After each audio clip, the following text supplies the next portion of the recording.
Awesome, Alex. Thank you for Hey, taking the time for this. This is great. For thank you. the moments that I did speak with you, they're always very entertaining and liveful. So I'm glad we're talking because I mean I haven't Yeah, said much and you're already laughing. I That's always just a good sign. It feeds my ego already. Are you doing this on right. purpose? Okay, No, hey man, you draw it out of me, I guess. It's just your skill. so Alex, well, for those who may not know you, how do you describe yourself? How do you introduce yourself to others? Tell us about Gosh, you. how do I introduce myself to others? Usually, well, one thing that I'm known for in the real estate community is I'm the one guy that you'll find at any kind of major meetup Yeah. with an upside down name tag. And Oh. my line is, whenever people go, hey, your name tag's upside down, I go, no, it isn't. I read it perfectly right here. It says Alex. It's like, so there's two That's things going funny. on there. One is the draw, right? Yeah. Because this guy's got upside in name tag. Is he crazy? Has he got something I don't know? It's interesting. You're And deep, you're a marketer. You're like deep then, down, you're a marketer. Yeah. you know what? Actually, it's interesting you say that. I think what it is I went to there was a before the pandemic dropped on us, there was a meetup with Grant Cardone. Yeah. Oh, I Uh, was there. I was there. oh, I didn't see them. Well, Okay, there was you like go. thousands of people there. I had like That's right. second row. I was second row. It was You're amazing. second row, I of even had course. pictures. I got a picture with them. It was pretty cool. Oh, Yeah, it was the awesome. Yeah, VIP he. section. It's a really it was in November 19th, 2019. Yeah, that's right. So do you remember he said something like, basically people who are the loudest, they're the ones who make the sale or who get things done. So I'm the youngest brother of three, right? And Mm, my older brothers are past me by 14 and 15 years. yeah. So and my parents also separated, right? So I grew up being loud, You had to and be. being humorous. And so this is the kind of natural thing for me. So I wouldn't say I'm Yeah. quite a marketer in the sense that, like there's people who definitely know how to market and sell. Yeah. I'm just a guy, but I'm the young sibling. So I'm good at being noisy, getting attention. I'm Getting good at being attention. funny and building, bridges and making friends. So I think that's what that is. And Grant Cardone hit the nail on the head. You definitely have to be noisy, to Yeah, you get have to be attention. noisy. I remember when I did that speech for Durham REI, Yeah. you had that question, and it wasn't just like one question. I think you were Yeah. yelling in that question, Yeah. Yeah. and people were like, "Who is this guy? What kind of like?" I'm Yeah. like, "Oh, no worries." Spoke to you afterwards. It was all cool. It was actually a great way of introducing. But you stood Right. out, and I think that's There we are. clear. You need to stand out if you're going That's to it. be doing any type of service or a type of you want attention. You want to get clients or get investors You or got it. money. So you got to be loud for You sure. got Good eyes on stuff. you. If you so this is the thing is like a lot of people, I think they want to go, they want to know like what's the, or at least I did initially when I got started. It's like, what's the best way to get people's attention? I'm kind of looking into that. Um, I don't know that there's really any kind of best way to do it. And in fact, if you do the best way or you do what's, let's say, mainstream or what you've seen other people do, Yeah, like it's good. You should copy what other people do. Like go ahead, sure. forget about like plagiarism. You learn that in school. That doesn't apply in reality. Copy people. Yeah, That's what everybody does. yeah, But yeah, you don't want to also blend in with the white noise, right? There yeah. needs to be something that you're coming at sideways. So people go, "Whoa, what's that?" Right? Just as long as people are going, "What's that?" You've got them, right? Because they want to find out. Have a niche Yeah. that you're really good at, you know. But then again, I'm a believer that we attract who we are in a certain way. Oh Like my God, yeah. there's like a certain wavelength. We Hmm. attract certain people. There's I went to an event once and it wasn't even a real estate event. And I Mm. attracted people who were involved in real estate or who were entrepreneurs, Yeah. those who were thinkers and different. So please So tell me more about that. I'm really interested that you said that because I think one of the things that I think many of us don't really know, but let's take the example, love at first sight, right? Now, I'm not Mm. talking about us in particular. I'm just saying that the general, we all know that when you see someone in a couple Yeah, seconds, you size them up. You know what they're yeah, about, and you're like, I'm interested, right? yeah. Even if you don't know it overtly, there's something in you that figures that out. So that's called, that's intuition. And Mm, intuition is a form of cognition. Cognition just being how we mm, process information from perception to higher level cognition, like reasoning things out and making choices and so on. But there's something that's going on there, and the insight from that is you need to be the kind of person that you want to be now. Like you need oh, to find out that's who those big. people are. That's And big. So repeat that again. That's a big. in order to be the person that you want to be, you have to be them now. You have to start Yeah, cultivating that habit because there's a saying, who you are speaks so loudly, I can't hear a word you're saying. The moment you walk into a room, if your shoulder's like this versus this, yeah. that's a world of difference. And you're the kind of guy, the reason you attract people is because you have a kind of a commanding sense of the room. You're competent, you're kind, warm. This is what draws people in. Nobody wants to be with a cold idiot. Yeah. You know what I mean? Well, most people I work with, most investors or most joint venture partners, we meshed on a personal level. Yeah. Like in Definitely. a way, they were somewhat the opposite of me. They felt like, oh, this you have what I need in order to succeed. Yes. And that worked out well. It's not Yeah. necessarily people who are just like us, like the loud types. I don't really work That's right. with those types of investors. They go with the introverts. Yeah, I That's attract the introverts, the engineers, the linear thinkers that like right. you seem like you got it all put together. So But that's actually something, if I could, maybe add another segue into something else here. Yes. That right there that you talked about is actually one of the key insights when it comes to finding, let's say, joint venture partners or lenders or whatever. You do not want to find someone who is like you. If I have a partner and he's just as loud and obnoxious as me, he's going to drive me bonkers. Like I don't want that. But the other thing too is, realistically, what's that person bringing to the table that I can't bring? Right? He's redundant, or they're redundant. So someone like you said, like, to me, I'm kind of macro, high level picture. If I'm with a partner or someone who's like got the details, everything's organized, they have their numbers or whatever, like, holy crap, that really helps me, because that's stuff I can't mentally, it's tough for me. Are we brothers? Are we twins? Like, we could be. I think so. I don't know if I'm friends, that's exactly that's funny. I do the same thing. Like the details, it's like a different level. I don't know. For some reason, it just doesn't. I need people like that in my life. Why would you bother? You're already there. I mean, if you have someone else, that's the whole point of a network, which, if I can do again, another segue, Robert Kiyosaki has a great line. Your network is your net worth. And this is because whenever you need something, you can't spend I don't want to spend years learning how to be an electrician and then a plumber and then a masonry guy or bookkeeper. Or a bookkeeper, whatever. Like, those are team members. Those people spent the time. You just got to find them. Exactly. Yeah. So did we answer the question, what you do? I don't know. What I do? I'm a real estate investor. Okay. So how do you get started? How do you get started, Alex? That's always a good question. You know what? I think mindset is the most important thing to do to get started. I don't want to, support the idea of getting too much into your head. But the thing is, I mean, you kind of touched on this when we were chatting a little bit earlier, that I think that entrepreneurship is a spiritual journey. And you might not be a spiritual type person. I'm not saying you have to believe in Buddha. We are brothers. We are brothers. Saying that, get it, right? Spiritual journey. It is. We experienced it. We know what it takes, right? This is just the way it is. So the spiritual journey is, you might have a sense of, what you want. Like, I want to be rich, or I want to, have time to be with my family. Whatever. It's a byproduct. It's a byproduct of the journey. Definitely. That's right. So in order to get to that, you're the person you are right now, which means you got the results in your life because of the person you are now. So that's why I said before, the person you want to be, you got to start behaving like that, changing the habits, because that also changes mindset, but and draws in all kinds of people. But can you talk about a personal experience that you had similar to that thought, that idea? Oh, like a spiritual moment or a spiritual changing moment? Well, just a thought that you're saying that in order to become who you want to be, you have to become it before it actually arrives. Which for a lot of people, they're like, what are you talking about? That seems so foolish. It seems so silly. God. Like, what are you going to fake it around? You're basically saying, fake it until you make it. Okay, so yes and no. Basically, you fake it till you make it, because you can't wait to be prepared and then start. That's never going to happen. Yeah. Imagine any test you've ever taken in your life. Did you feel like, 110% prepared? Probably like, oh, I could spend another hour to learn it. You're never going to be ready, and you don't have the time. Just go. I'm a C student. My ADHD. It's surprising how much I've gone so far, because I jump into things and then figure it out. That's why I've had to, because I'm never ever prepared. It's just. Well, school teaches you to not make mistakes, right? They get a red marker out. If you do something wrong, no offense, I mean, you were a teacher for a couple months, but you get the red X, you get the red grade, 3 months. No one wants to see that, right? And it impacts us. It's trauma, right? I mean, for some. And what you see is, usually the people that do the best in school are not the innovators, the movers, the shakers. So the people who work for those people. And no offense to that, but the reason for that is, we get this habit within school, hammered into you. Don't make mistakes. Don't copy other people. We already talked about copying. What else is there?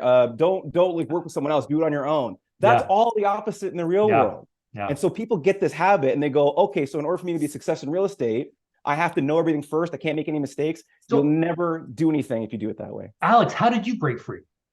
Like you must have, you went through the system, the educational system, and then you must have got a job somewhere. And then like, what's the story behind that? Like you. So again, I'll set the stage. My parents are separated. My mom's raising me, and she's a very industrious woman, post World War II survivor, like from England, right?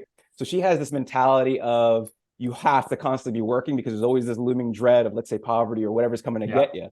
So she's working all the time, and I'm kind of on my own. And you know, I'm not really doing so hot in school. I don't really have much guidance, you know.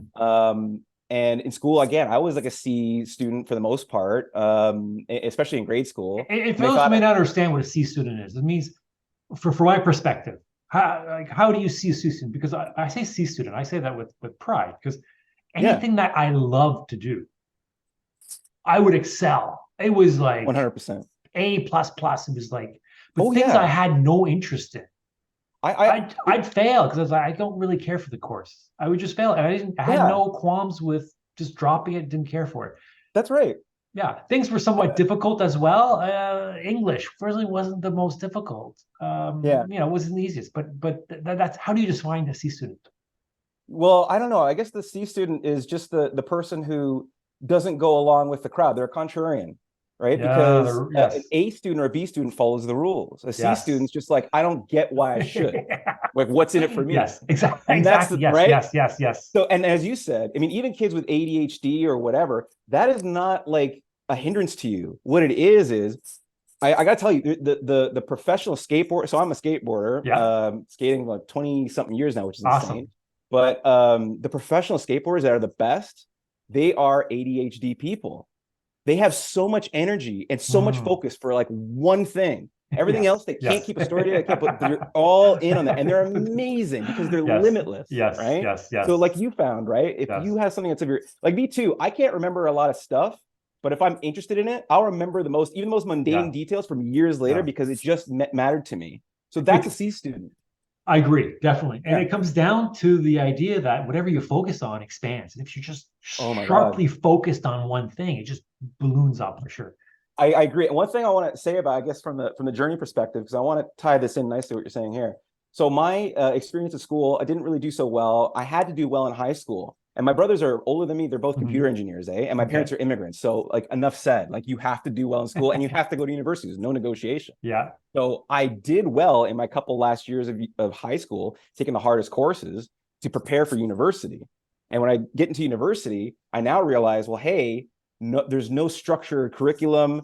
My parents, they helped me out a little bit for the first year or two. But it was basically my own choice. So I chose what was of interest to me. And what was of interest to me was philosophy and cognitive science. I didn't choose that with the intention of becoming, at first I started in film, which I definitely, when I got into that, I was like, oh no, this is not for me. These people, they care too much. So I moved over to the other stuff, but where was I going with that? Oh, just the freedom. So what I learned was when people were letting me go, because my family was somewhat, in my grill about, everyone's worried about you. What are you going to do? It's like, when I was let loose. And that's the thing about me, like skateboarding too, there's no rules, there's no team, there's no structure. If I'm just left to my own devices, I do amazing things. It's just when I'm under someone else's thumb, I can't perform. You're chaos. You're like a big storm shifting over. Yeah, I'll take I love it. Yeah, I'm definitely chaos. I love it. So you studied philosophy, like you did philosophy 4 years straight in philosophy. 5. God, 5 years. Help me. Yeah, I got caught. They had this stupid. So they had this thing called a curriculum guide or whatever. So I followed it, and then they send me this thing. I go to LA for vacation. I'm like, I'm done school, and they go, oh, by the way, you can't graduate because you didn't take this course. And I show up to the school. I'm like, look at the requirement sheet. You'll see I've done everything. They're like, oh yeah, that one's outdated. That was last year. That was last year. I'm like, what do you mean? The one that I looked at the beginning of the year, picked my courses with, that's outdated? That doesn't make any sense. So I went back for another year for this stupid course, and I learned to hate academia, and it also made me realize I don't want to go in a career path where other people can do this to me, like control it, like, right? It was so what do you learn after 4 years of philosophizing or just deepening in all the philosophies of the world? And what happens? Do you find absurdity at the end of it? Like what comes out of it? Good question. Well, the thing is with philosophy is you go into it with a desire for truth, because what I started off with was in psychology, and in psychology you take stats 1, stats 2, and I learned from stats that you can pick different statistical measures and different samples for different reasons and make an argument and get away with the findings that you want to show. Especially if you can get under the radar and people don't catch you. Like everything's peer reviewed. But the thing is, there wasn't anything like, to me, objectively true. So I get into philosophy hoping to find that, only to learn there is no objectivity to be had, or if there is, there's no way of understanding it. And one of the truths is that academia sucks, especially 50. That's one truth for sure. Yeah, that's objective. But you definitely learn that, hey, there's no truth to be had. So what do? Well, you focus on what works, pragmatism.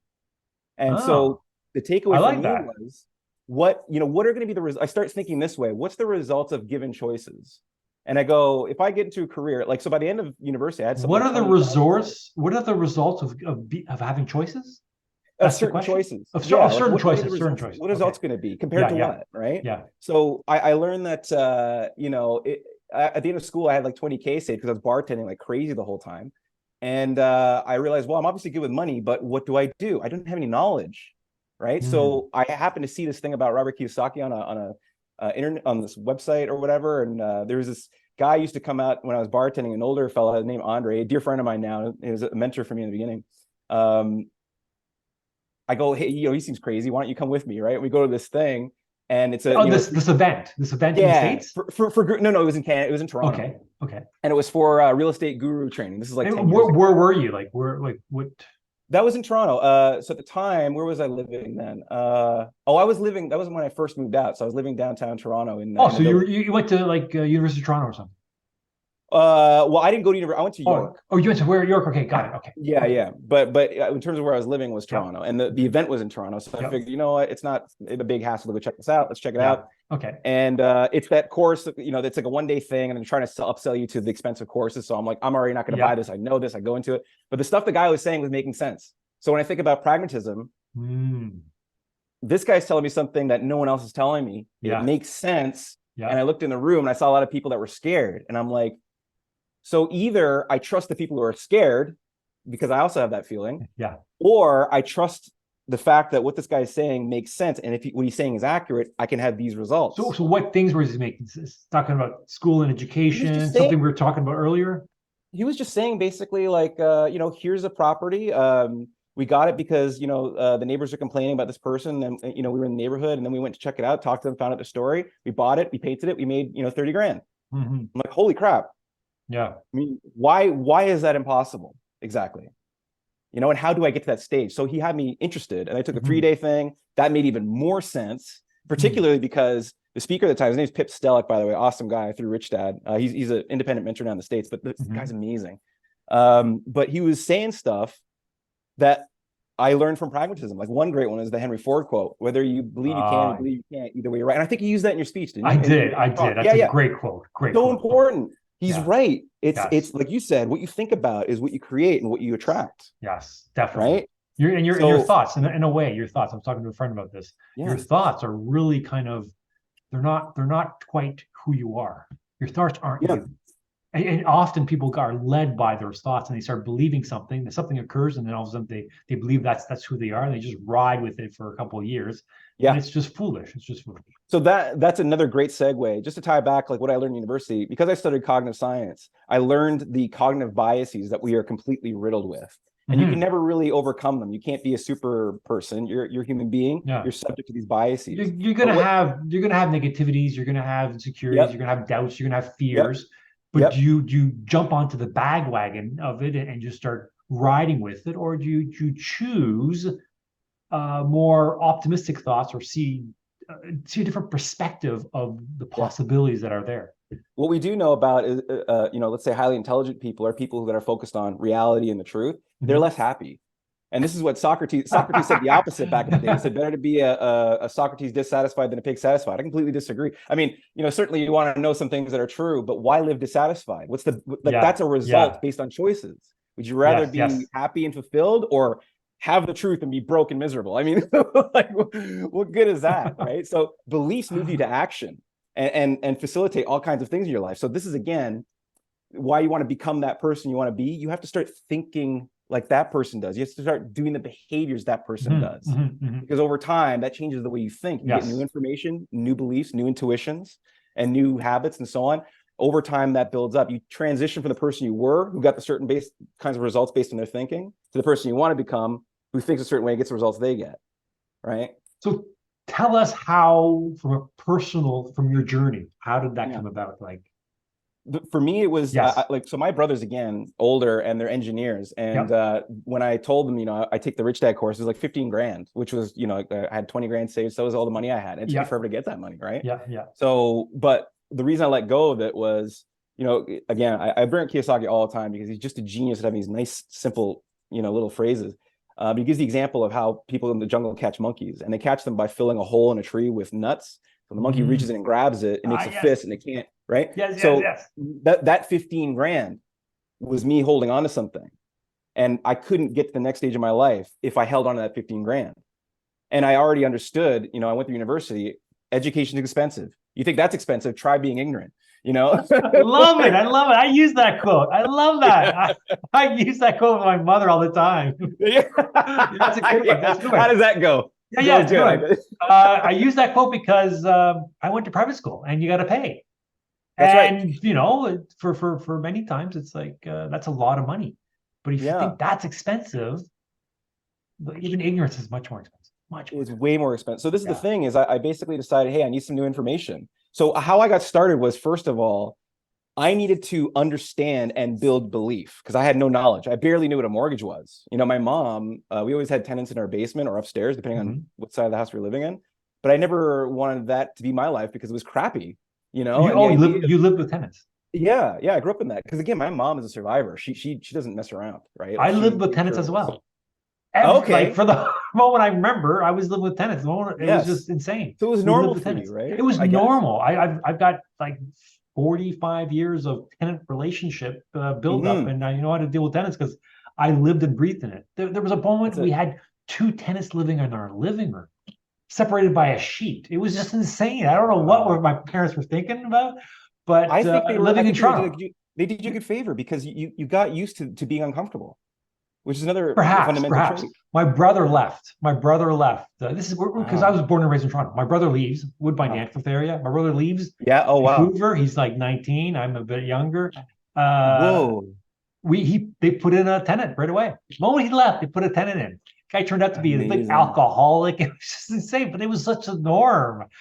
Get this. We would leave for summer vacation. My father would just rent out all the rooms. Wow, he would not leave it vacant ever, eh? It was just easy money. And so, but you see, that I was going to say, that's the intuition of someone that you want to become, right? Like, you wouldn't want to do that. It's painful. It's, whatever, but that's those people that get to that level of wealth. Those are the behaviors. That's how you do it. Yeah. Right. They had to do it. And they did well. Like, there was no issues of any problems, but we took opportunities, and that's what they did. There you go. Taking opportunities. Yeah. So 100%. So to answer your question, the way you get started first is you need to change a good analogy. And again, this is Pip, right? He holds a glass, right? And then he gets a jug of water. Yep. And he goes, in this glass, we've got like some water here, right? So these are your old beliefs. This jug is the information you need. And he pours it in, and he's like, watch it pushes all the old water out. Yeah. Right.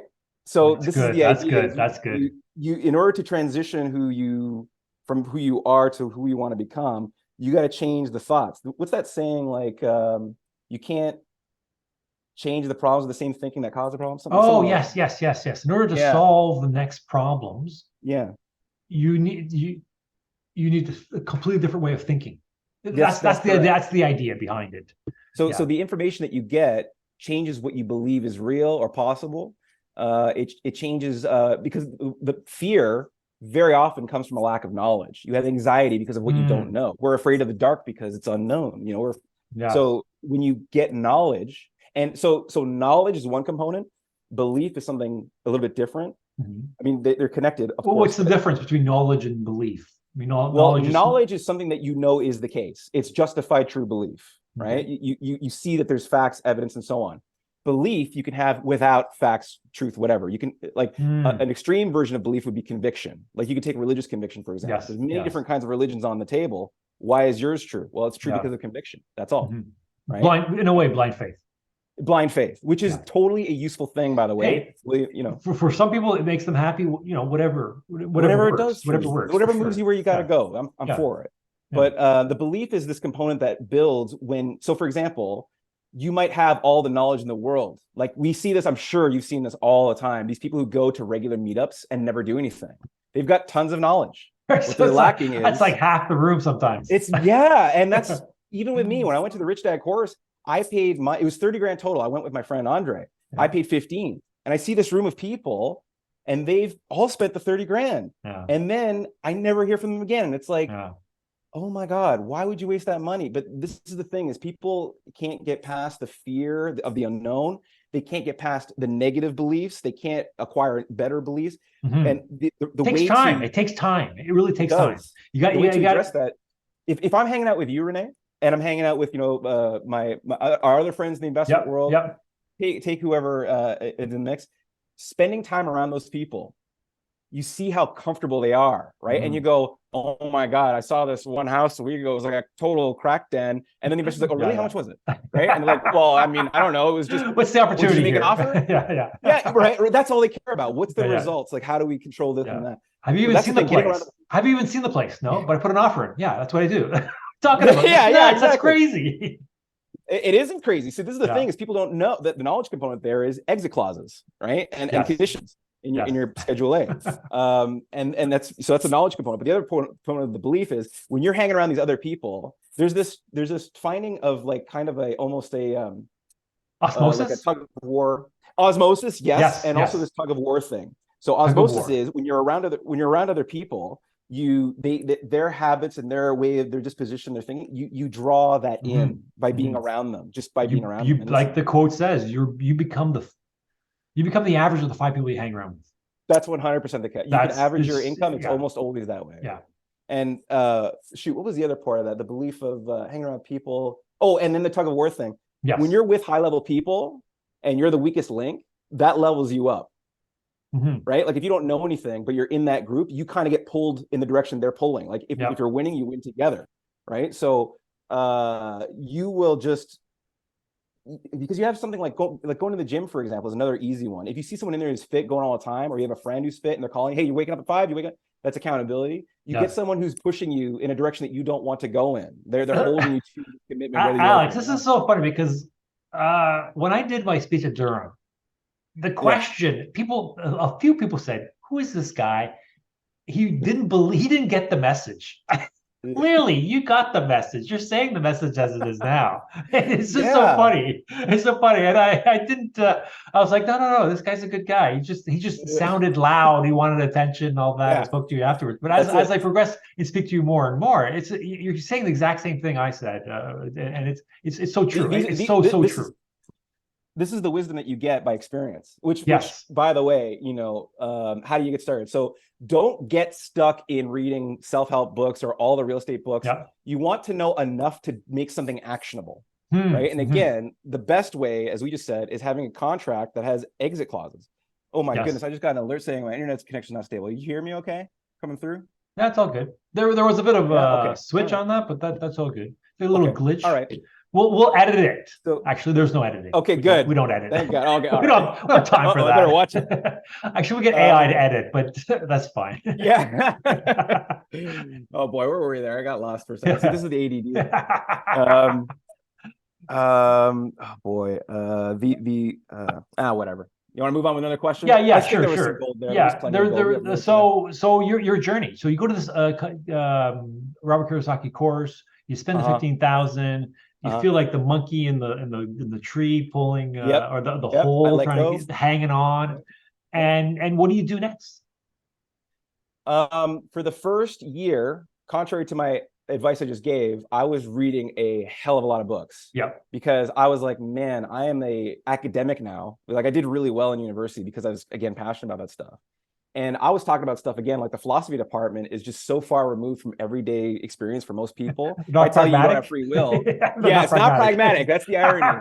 It's very much not, so funny. Because there's so many high level abstractions, right? But so I'm like, I need to be this like business guy now. So start reading business books and learning, okay, how is this person like? And learning, I read like, how to win friends and influence people. I'm trying to become this person that I need to become now. It's a whole new set of beliefs and ideas.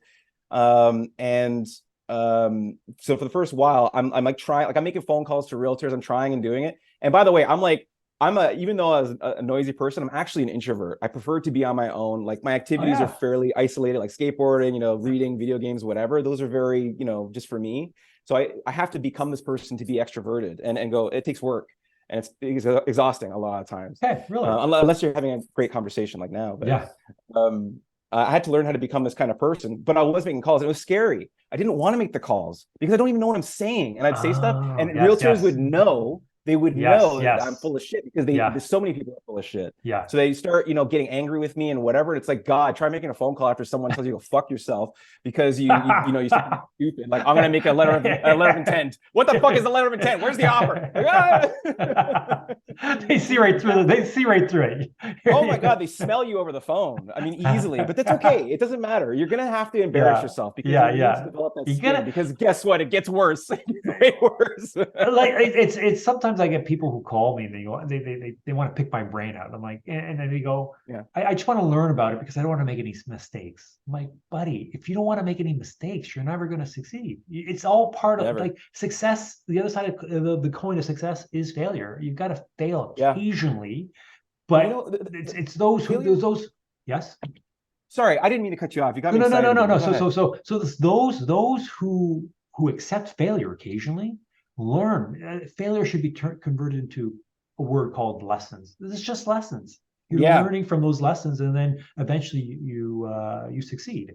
You're not going to succeed right away or get a home run right away. There's lessons that you need to learn, and sometimes lessons can be costly. Sometimes it can be called failures. But quitting is only when you stop actually persisting for that goal. That's the real failure. Yeah, quitting. That's the real failure. Exactly. Yeah. I mean, sometimes you need to know when you cut your losses, right? But if you endeavor to do something and there's a real why there, like you're on fire by your why, I got to do it for my kids. I got to do it for my mom. I got to do it for me. I got whatever it is. And if you don't have that purpose, by the way, the why, the money is just not worth it. Like I used to think people are crazy for saying that because the way my mom raised me, it's like, of course, money matters. But it's not worth the stuff. It's not a motivating factor. It's not a motivating factor. It's not. There has to be some reason you're getting up and doing this every damn day, and then failing and then getting back up. But the failure. So I think it was. So Alex, what's your why? What's your why then? Well, you just propelled me to this question now. I mean, this is a really good set. This is a good setup for what's your why. Everyone needs a why. Everyone needs a why. What's your why? My why, I guess, is my wife. I've always been very interested in having this deep, connected, loving relationship. That's always been a focus of mine, and probably because of the family environment that I came out of. I wanted something that I could trust and believe in and build on, and always. So my wife, my future family, I want to serve her. And this is the thing, is like, pursuit of money sounds selfish. It's not really pursuit of money. I don't care about paper. And in fact, cash is trash, right? I'm after assets, really. But well put. It's not the money that does it. You can't get what you want in life if you are not in service to what other people need, period. Because you don't know, you can't, like one thing, I'll tell you this is worth repeating. This is worth repeating. Say that again, please. Absolutely. Yeah. So what was it again? It's the ADD. You need to be in service to others. You can't get what you want unless you get them what they want. And the reason is because if you focus on what you want, let's say there's a deal, right? I want to buy this $1 million house for $500,000, right? You can't just go to a seller and say, will you give us $500,000? No. Will you give us for $500,000? No. What you do is you find out, why are you selling? Yeah. What is it that's got you to this point in your life? And many times, like with wholesaling, for example, you're finding people in a very desperate situation. They put things off for too long. The mailbox is jammed up with notices. They can't avoid it any longer. And they're 2 days away from losing everything. And then they call you. Yeah. Right. And in that situation, you need to make a friend. And this is something else people don't understand. I've been moved to tears many times going and talking with people because when you learn, it's all sexy, right? I'm going to be rich. I'm going to buy houses and be all cool and great, right? But you're dealing with real people who are going through pain. And for example, like one story that hit me one of the hardest was, there's a person, they're native, they had brain cancer, and they're still going through brain cancer now, and they're also trans. So that's, and of course, with those conditions, they have so much trauma. Their partner that they were married to was going through depression, and her kid was pregnant as like a teenager. And I'm like, oh my God, like this is so much. This is like a TV show. This is it is. And you can't be a person with a heart, hear that story and not be moved, because you feel their pain in that moment when you're sharing that space. And it's not a tactic, it's something you can't avoid as a human being. So you're finding out, tell me your story. Where are we at? What is it that you need? Right. And you're there to help them out. You're there to help them out of a jam, because obviously they're calling you for a reason. If they could just list it and then get the most money possible, they would. Many times people who talk to me don't want the most money possible. Those are the people I want to talk to, the 1% out of 99%. I don't care. The rest is noise. You want to go for multiple bids? Good. I can't afford it. Go ahead. Have fun. Go list it. And that's, by the way, that's what you say. You say this as well, I'm sure. You tell that to people. You tell that to people. Yeah, you tell them all the time. You have to qualify them. You have to qualify them. If someone calls you and says, I want the most money possible, you're wasting everybody's time. Yeah. That's not what I'm here to do. So you call them and then they go, blah, blah, blah. And you go, okay, well, listen, can I ask you a question? Why, if you list it through MLS, you get eyes all over the world on that property. Why not list with a realtor? You can make most money most of the time. And they just say, well, because I simply don't want to for XYZ reasons. I'm ashamed of the place. It's got a lot of clutter. I don't want the neighbors to know. It's falling apart. They told me I'd have to fix it up. I have to pay this thing. They won't give me any money. So there's times where I just like, oh, you need 50 grand? Here you go. Right. I do a $1 deposit on the offer and give them 50 grand secured against the property. And it's like, now they can live the life they want. And they don't care about that extra 100, 200 grand or whatever. They don't care. I don't have to hold a gun in anybody's head. They're just like, get me out of this mess. I'm good with the 500 or 800,000 or whatever. An asset quickly turns into a liability for some people. That's the real thing. And this is what Kiyosaki says again. Your house is not an asset; it's a liability, because each month it's taking money out of your pocket. And when you're the kind of person who maybe 20 years ago you bought this property, you could afford it, your husband dies, and then you go through depression, or maybe you get sick or whatever, and then you need a private loan. So over time, you see it's this escalation. You start missing bills, your credit's crap. Now you can't get a favorable loan. You can't, it'll take you years to do it. So they're stuck, and they simply don't know what to do, and they're overwhelmed. And they know, they've even talked to realtors most of the time. Sometimes not, but most of the time. So how long have you been a wholesaler? You speak from experience from all this. Yes. I think, was it like 2017, 2018, something like that. So yes, 5 years now, I guess. Cool. 5 years full time for sure. Cool. And getting started. So the idea that we came up with was to send out these flyers written in blue ink that say, we buy houses. And that's an idea that comes from the States. It's called yellow letters. Yeah. So it wasn't very popular in Ontario. Some investors were doing it here and there, but it wasn't to the scale that it is now. Like now you've definitely got it's a whole new level crazy. Now. This is what Luke and I kind of, Luke Boren's a friend of mine. We kind of got this kicked off back in 2018. And then other people copied our marketing and went to our markets, because we were sending out deals and people were saying, oh, it's working here. It's working there. Let's go there. So we're constantly staying ahead of that. But that's how we got started, was cheap, right? Like, what's the best way to do it? So we figured, rather than going through like a hard, piece of paper with glossy photos and, envelopes and all that junk, we figured, why don't we just get a piece of paper, cut it in half, and then you double up your thing. So we got to like 10 to 12 cents per flyer. So it was very economical, because the thing is you need to blanket, like for 20,000 flyers. Even in the heyday when this is new, I think the most calls I would expect is like 10 calls, 10 out of 20,000. That marketing budget is big, and it gets. Are you getting more calls now that we're kind of stepping into something? No. So, yes, there's more interest now, a little bit, but some people are kind of like, well, I need to wait and see. Other people are like, well, let me try this out first or whatever. They're not yet motivated all that much, but they are getting there, and I think we're going to get even more. But so relative to like 2022, like 2023, 2024, it seems as if people are good. We're not out of the recession or the difficult times. Oh yeah, we're definitely. Oh yeah, definitely. Yeah. Oh yeah, sure. So in 2022, that was the slowest year. 2020, I expected things to be slow, but things actually got like they were slow initially. People were figuring out what's going on, but after 4 or 6 months, they resumed kind of normalcy. But in 2022, as we all know, that was the beginning of the consistent escalating interest hikes that and today it held steady, or not today, yesterday. So in 2022, it really slowed down once that interest rate hit. I remember I had a deal actually when they announced it, and this was a deal in Oshawa. I think I had it for like 700,000. It was worth like 800,000. And I sent it out, no interest. No investor wanted to take it. because they're just like, we just don't know what's going to happen next, right? Because if you're looking at a flip, you know, today the interest rate hiked, what's going to happen in 2-3 months, right? And then, or the next quarter, what's going to happen with the economy? So for those who want to find a deal, because there's always tons of people finding a deal, how do people get onto your list? Just meet with me, or you can go to my website. What is it? treetopbuyer.com. Was it Treetop Property Buyer? I forget what it is. Let me just check that right now.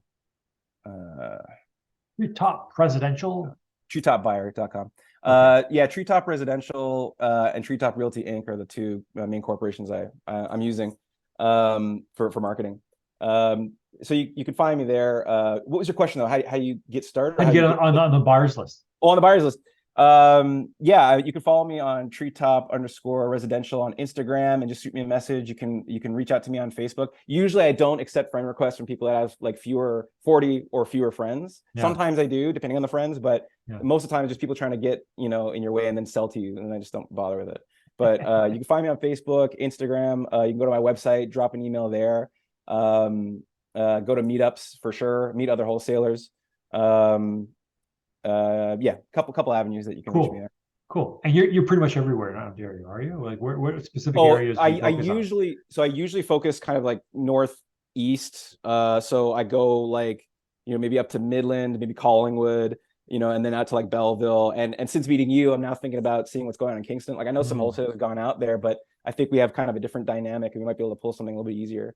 It remains to be seen. We're gonna get some flyers going soon, but so that kind of direction. I stay away from the Southwest because that's a whole different community of investors, and I just don't want to get into that. I know also Northeast a little bit more. And I've just found the opportunities that come up there were better for me. But you know, here's another question I have. As a wholesaler, so you're okay as being represented as a wholesaler. When someone has interest in a property, what should the buyer do? Oh, so if you're dealing with a wholesaler. Yeah, you're dealing with a wholesaler, because sometimes people don't know at all. I get this as a realtor myself. Sometimes I get a call, and it was a client of mine. He's like, I got this email. It's like, it passed. Like what'd you do? Like, it passed. I was there like 2 days ago. It's already been settled with. It was like, it happens so fast. Yeah. Wait, they assume it's gonna be like MLS, where there's gonna be multiple offers. No, it's just like there's a time period, there's interest, there's a viewing, and that night it gets settled in. So what do you want to tell buyers on how to behave in relations with the wholesaler when they've got a deal that they want? So two principles would be, one, tying it back before, what is it that Alex needs? Don't think about you getting a deal. What is it that Alex needs? Right? If you think about what you need, I'm not interested in you. I know you're thinking about you, right? So what is it that I need? Well, I need something firm. If you tell me, I can't make it that day. Can we do another thing? And can I bring 5 people with me? No. Can I make a conditional offer? No. No, you can't make a conditional offer. In fact, I've got investors like you said, like you, I'll buy it sight unseen. I saw the pictures, I get it. I know the area. That's like, I'm not saying you have to do that, but I'm saying if you want to get a deal, you have to know what it is that's going to work for the wholesaler. I need no nonsense. You need to be also they need to know what they're looking for. That's 100%. Yeah, that's clear. Like clearly what they Yes. What else? I'll answer questions. Yeah. Sorry, what another buyer? Like what's the ideal buyer, and how should the buyer behave as well towards a wholesaler? The ideal buyer is someone who will either call or email me saying, you know, I'm interested, I'm gonna go. You know, can I make an offer now? Or, you know, something like that. Someone who's like, okay, you know, whatever. So when I talk to them, I want to know, do you have money? Like cash to close. Like, I have to find out. No, I'm already done with you. There was a wholesaler that asked me, they're like, do you have financing with A lenders? I'm like, what are you talking about? Yeah. Anyone who said yes, you know, I was going to get financing for this property. I'm like, it's insane. It's always private money, especially with wholesale deals. Always private money. It's a crappy deal, like not crappy deal. It's a crappy property. It's done on MLS. That looks scary as well. It's buying through somebody else. There's a bit of upsell on that as well. That's right. It's shifty. So it has to be private money. So you have to get to me right away. You see the email, just don't even think. Just reach out, be like, yes, I'm like, if that's what you're looking for, you should know. Good point. I'm interested. I want to go right away. Right. Yes. And because the thing is, moment you get the email. Yes. Because you're sending this out like easily 10 to 20,000 people. Yes, and when someone says, "Well, I need to think about it," I know you're not going to buy. I've never sold a property from someone that says, "I need to think about it." Right? You need to know what you want. You need to answer quick. You need to have cash. You need to have your teams, your contractors.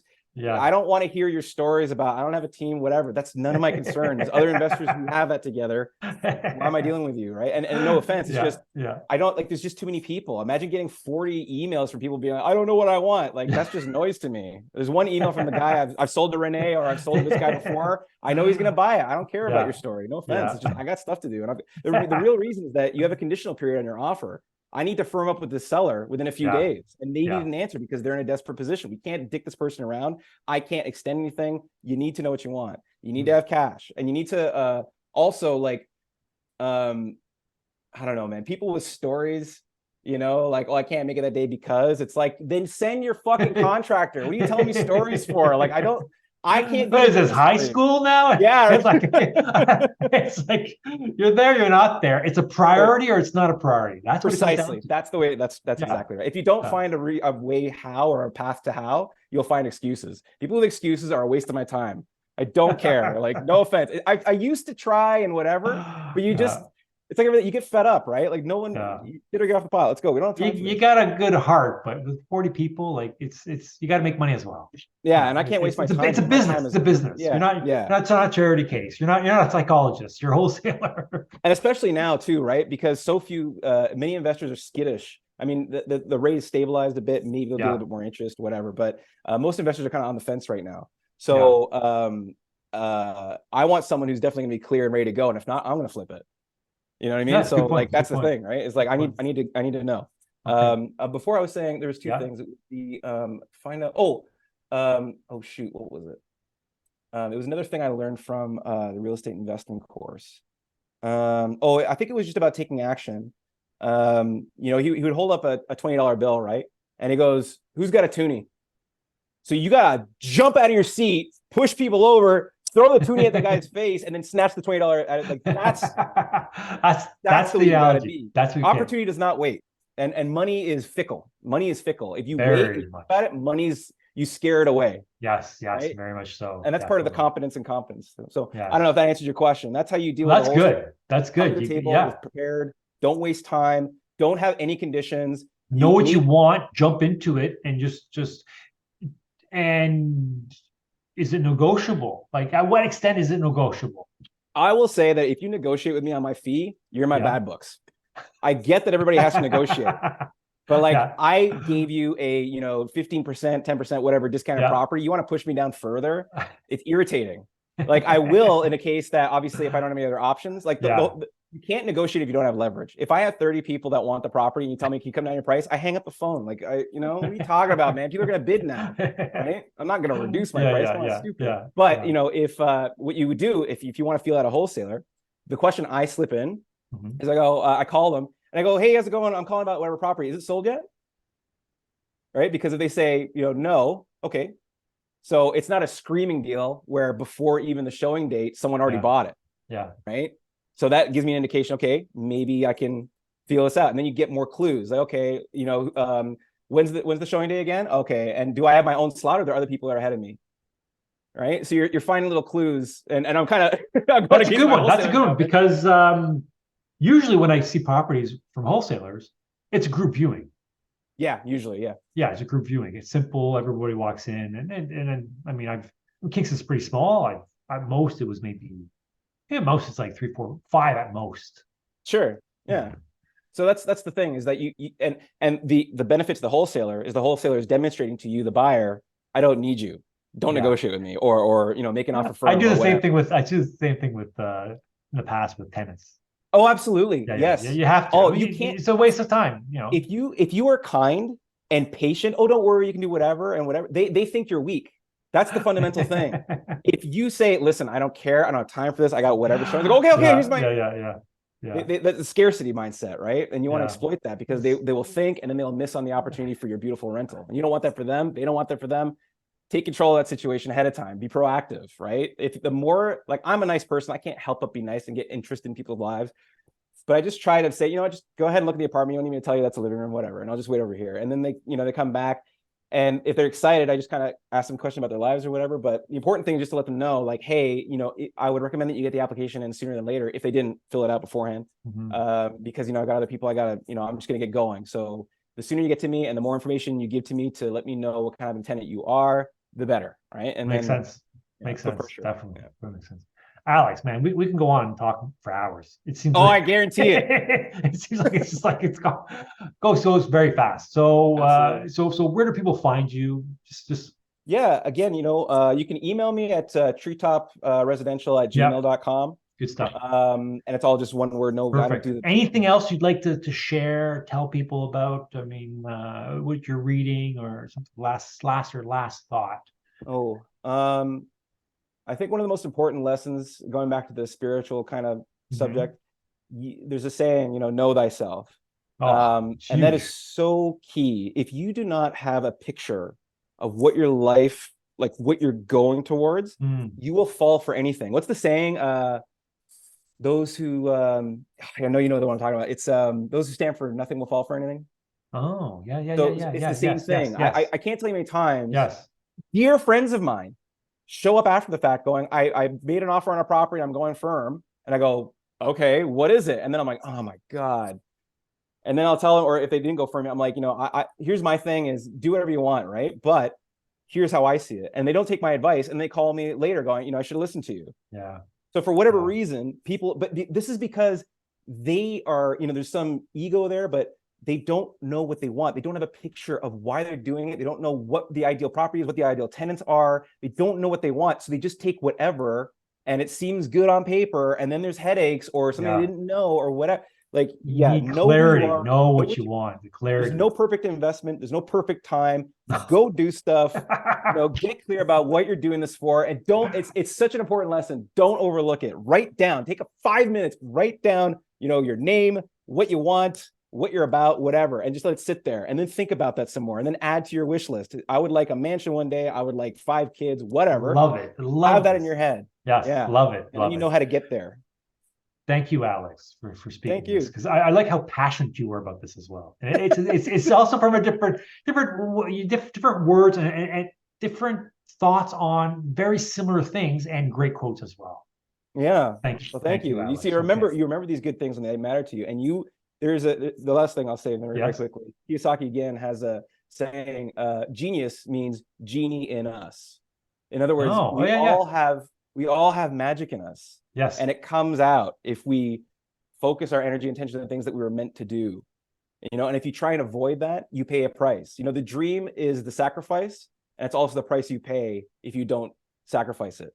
Does that make any sense? It does make sense. It reminds me of something else, but once again, I don't I don't remember the quote, but the price is of success. I forget exactly what it is, but it's similar to what you were saying. Yeah, definitely. You have to make the sacrifices. You have to know what you want. Yeah, definitely. Thank you very much, Alex. Okay. My pleasure. I'm sure we'll talk again. We'll definitely talk Absolutely. again. Thank you. Okay. All right. Be well. Thanks so much.